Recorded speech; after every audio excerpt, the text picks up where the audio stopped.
السلام علیکم پیارے ناظرین۔ حضرت ابو طالب رسول اللہ صلی اللہ علیہ وآلہ وسلم کو اپنے بچوں سے بڑھ کر عزیز رکھتے تھے۔ کبھی آپ صلی اللہ علیہ وآلہ وسلم کو اپنی آنکھوں سے اوجھل نہ ہونے دیتے تھے، حتیٰ کہ رات کے وقت بھی اپنے پاس ہی سلاتے تھے۔ آپ صلی اللہ علیہ وآلہ وسلم کی طفولیت کا زمانہ عرب کے دوسرے لڑکوں کی نسبت بہت ہی عجیب گزرا۔ آپ صلی اللہ علیہ وآلہ وسلم کو لڑکوں میں کھیلنے اور آوارہ پھرنے کے متعلق شوق نہ تھا، بلکہ آپ صلی اللہ علیہ وآلہ وسلم ان کی صحبت سے بیزار اور دور و نفوذی رہتے اور خلوت کو زیادہ پسند کرتے تھے۔ اللہ تعالیٰ نے آپ صلی اللہ علیہ وآلہ وسلم کو ہر زیر خصلت اور خسیس عادت سے محفوظ و مامون رکھا۔ ایک مرتبہ کا ذکر ہے کہ آپ صلی اللہ علیہ وآلہ وسلم چند نوجوان قریش کے ساتھ کسی شادی کی مجلس میں جانے اور شریک ہونے کے لیے مجبور کیے گئے، جہاں رقص و سرور کا ہنگامہ بھی تھا۔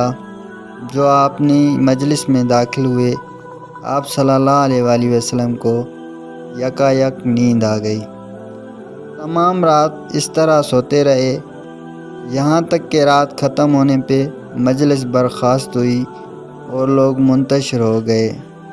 تب کہیں آپ صلی اللہ علیہ وآلہ وسلم کی آنکھ کھلی اور اس طرح آپ صلی اللہ علیہ وآلہ وسلم مجلس مکروہات میں کوئی حصہ نہ لے سکے۔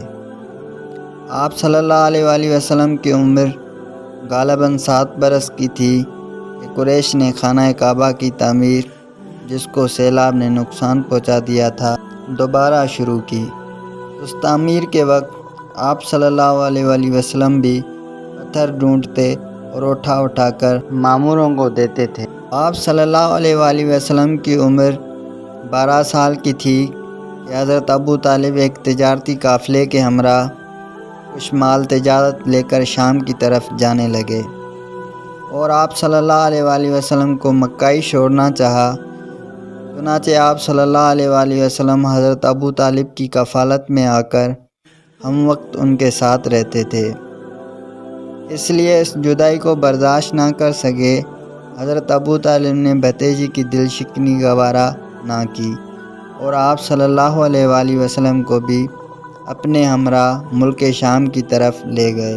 ملک شام کے جنوبی مشرقی حصے میں ایک مقام بصرہ ہے۔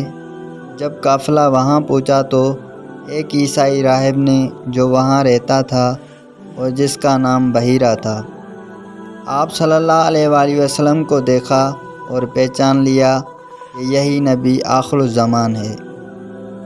بحیرہ حضرت ابو طالب کے پاس آیا اور کہا کہ یہ تمہارا بھتیجا نبی مبعوث ہونے والا ہے۔ اس کے اندر وہ علامات موجود ہیں جو نبی کریم آخر الزمان کے متعلق تورات اور انجیل میں لکھی ہیں، لہذا مناسب یہ ہے کہ تم اس کو آگے نہ لے جاؤ۔ حضرت ابو طالب نے بحیرہ راہب کی یہ باتیں سن کر اپنا مال جلدی وہیں فروخت کر دیا اور آپ صلی اللہ علیہ وآلہ وسلم کو لے کر مکہ معظمہ کی طرف واپس چلے آئے۔ حضرت ابو طالب کو باوجود اس کے ملک شام کے شہروں میں داخل نہیں ہوئے، اس سفر میں بہت منافع ہوا۔